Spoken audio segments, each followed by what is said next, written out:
जय। ऐसा है कि आप लोग अपने घर में बोलते हैं भैया कि पुष्कर चलो, पुष्कर चलो। पुष्कर जी का हमारे इधर में कोई मंदिर, कोई मूर्ति नहीं है। पुष्कर नाम इसी जल का है। जैसे अपने गंगा जी का जल है, हरिद्वार का जल है, वैसे भगवान ब्रह्मा जी के ब्रह्म सरोवर का जल है। अपने हिंदू धर्म में 3 देवता बड़े माने गए हैं, ब्रह्मा, विष्णु, महेश। एक समय की बात है, विष्णु भगवान का और महेश भगवान का, दोनों का धाम होता है, मगर भगवान ब्रह्मा जी का कोई धाम नहीं होता है। तो भगवान ब्रह्मा जी विष्णु भगवान के पास जाते हैं और रुक जाके बोलते हैं कि मैं इतना बड़ा देव हूँ, ना ही मेरा कोई धाम है, ना ही मेरा कोई तीर्थ है। अगर ऐसा ही रहा तो आने वाले समय में जो भी ग्रह वाला लोग रहेगा, कैसे मुझे पूजेगा और कैसे मुझे मानेगा। तो विष्णु भगवान क्या करते हैं, अपनी नाभि में से कमल का फूल निकालते हैं और भगवान ब्रह्मा जी के हाथ में देते हैं और भगवान ब्रह्मा जी को बोलते हैं कि आप इस फूल को गिराओ, वह फूल जगह जगह गिरेगा, वह आपका ब्रह्म सरोवर बनेगा, आपका ब्रह्म तीर्थ बनेगा।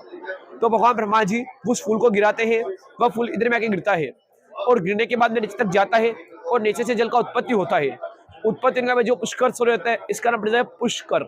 पुष्कर कैसे पड़ता है? संस्कृत में जो फूल रहता है उसको बोलते हैं पुष्प। भगवान ब्रह्मा जी के हाथ को संस्कृत में बोलते हैं कर।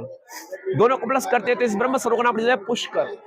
भगवान ब्रह्मा जी बोलते हैं कि मैंने मेरा जल सरोवर तो बना लिया, मगर मैं अपने जो जल सरोवर है इसको पवित्र करने के लिए यहाँ पे यज्ञ करूंगा। तो यज्ञ में खास 2 चीज का आवश्यक होता है। पहला चीज होता है अपना पत्नी। आप लोग इधर में देखोगे ना भैया और दीदी, ये ब्रह्मा जी का पहला पत्नी है, सावित्री माता है, जिनका आपने पहाड़ी में मंदिर देखा होगा। और दूसरा चीज होता है पूजा में शुभ मुहूर्त। भगवान ब्रह्मा जी के अपने 5 दिन का मुहूर्त निकलता है, अपने दीपावली के 10 दिन बाद में देव उठने का से लेकर पूर्णिमा तक का।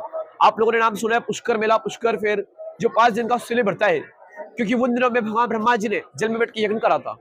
तो भगवान ब्रह्मा जी के यज्ञ का मुहूर्त निकल जाता है और अपने 33 कोटि देवी देवता इधर में जाते हैं। तो पहली पत्नी सावित्री माता श्रृंगार करने में समय लगाती है। तो भगवान ब्रह्मा जी के सबसे बड़े पुत्र थे नारद जी। नारद जी को ब्रह्मा जी बोलते हैं कि जाओ और आपकी माता सावित्री को बुला करके लाओ, मुझे इधर बैठ के यज्ञ करना है। नारद जी अपनी माता सावित्री के पास जाते हैं तो रास्ते में उनके मन में एक विचार आता है। विचार क्या आता है कि मेरा नाम है नारद, आज तक मैंने सभी देवताओं को इसमें झगड़ा करा दिया है, यदि मेरे माता पिता के इसमें झगड़ा नहीं करूंगा तो मैं नारद कौन बोलेगा। नारद जी माता सावित्री के पास जाते हैं और उनको जाके 2 दिन का गलत मुहूर्त बता देते हैं। इधर में आके ब्रह्मा जी को बोलते हैं माता यज्ञ के लिए तैयार हो रही है, उनको 13 में 2 दिन का सिमोर लगेगा। भगवान ब्रह्मा जी बोलते हैं जब मेरा पूजन का समय 5 दिन का निकला है, अगर 2 दिन का सिमोर लगेगा तो मैं यज्ञ और पूजा कैसे करूंगा। तो भगवान ब्रह्मा जी क्या करते हैं, दूसरा विवाह कर लेते हैं। आप लोग देखोगे ना भैया और दीदी, ये ब्रह्मा जी का दूसरा पत्नी वेद माता गायत्री, जिनको अपन लोग मंत्र बोलते हैं ना ओम भूर्भुवः, ये भाई गायत्री माता है। इस प्रकार से बैठ के भगवान ब्रह्मा जी सरोवर में यज्ञ करते हैं। जो आपको मंदिर दिखेगा ना भैया ऑरेंज कलर का दिखा भैया, जब ब्रह्मा जी क्या करते हैं, यज्ञ करते हैं। और यहाँ पे ब्राह्मण लोग 3 बार आहुति बोलते हैं कि ओम स्वाहा, ओम स्वाहा, ओम स्वाहा। उस आहुति का साउंड पूरे वर्ल्ड में घुसता है और पहली पत्नी सावित्री माता का नाम जाके घुसता है। सावित्री माता इधर में आती है और भगवान ब्रह्मा जी को दूसरी पत्नी के सामने देखती है और गुस्से में जाती है और भगवान ब्रह्मा जी को 2 श्राप देती है। पहला भगवान ब्रह्मा जी को श्राप देती है कि आपने मेरे होते हुए दूसरा विवाह किए, तो जो मैं आपको श्राप देती हूँ कि पूरे संसार में आपको अकेले की मंदिर होगा। इसलिए आप लोगों ने देखा होगा भगवान ब्रह्मा जी का पूरे संसार में एक ही मंदिर है।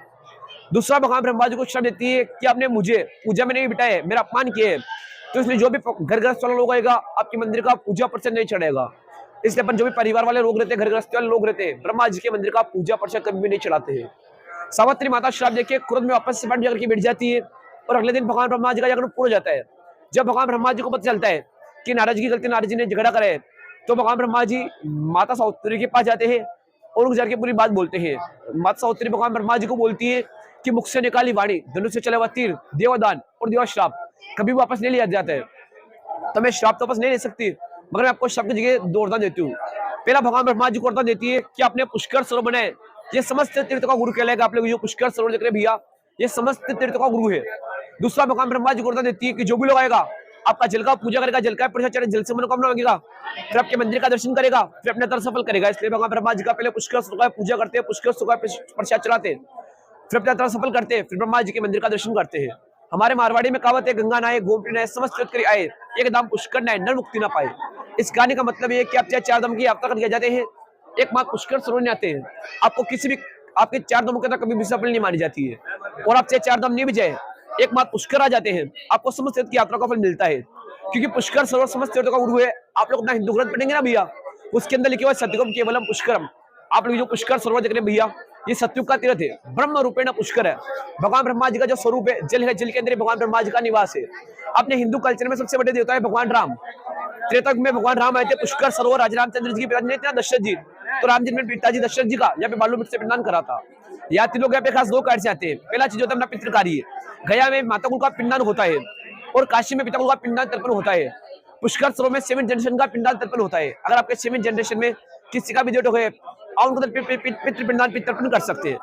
दूसरा कार्य आप लोग जिसके लिए राज्य खुशी घूमने के लिए पधारे हैं, कोई परिवार से तो परिवार से और कोई अकेला तो अकेला, 20 रुपए का थाली मिलता है ब्रह्मा जी के प्रसाद का, जब मिनट के चढ़ाते हैं जिसमें 5 मिनट का समय लगता है। ब्राह्मण का मिनट के प्रसाद चढ़ाते हैं, ब्राह्मण का कोई चार्ज नहीं है। ब्रह्मा जी का जो भी डोनेशन करते हैं डोनेशन ऑफिस में करते हैं, जहाँ सबको रसीद मिलता है प्रसाद मिलता है और आपकी फैमिली का नाम चलता है। आप पुष्कर नकली जिसके लिए पधारे हो भैया, ग्राउंड में देखोगे ना गोल, ये आपको बिल्डिंग दिखेगी भैया पूरी, ये ब्रह्मा जी के पूरे 52 घाट है भैया गोल। और पुष्कर में भैया 1000 मंदिर है, 2000 धर्मशाला है और 5000 ब्राह्मण है, 2779 लोग हैं। सभी जगहों को मिला करके एक ही जगह ब्रह्मा जी का ट्रस्ट बन रखा है। जो भी दान पुण्य करते हैं वहां पे करते हैं। आज तक आपने अपने घर में गणेश जी का, विष्णु जी का, शिव जी का सबका पूजा अर्चना जरूर करोगा, मगर भगवान ब्रह्मा जी का पूरे संसार में एक जगह पूजा अर्चना होता है।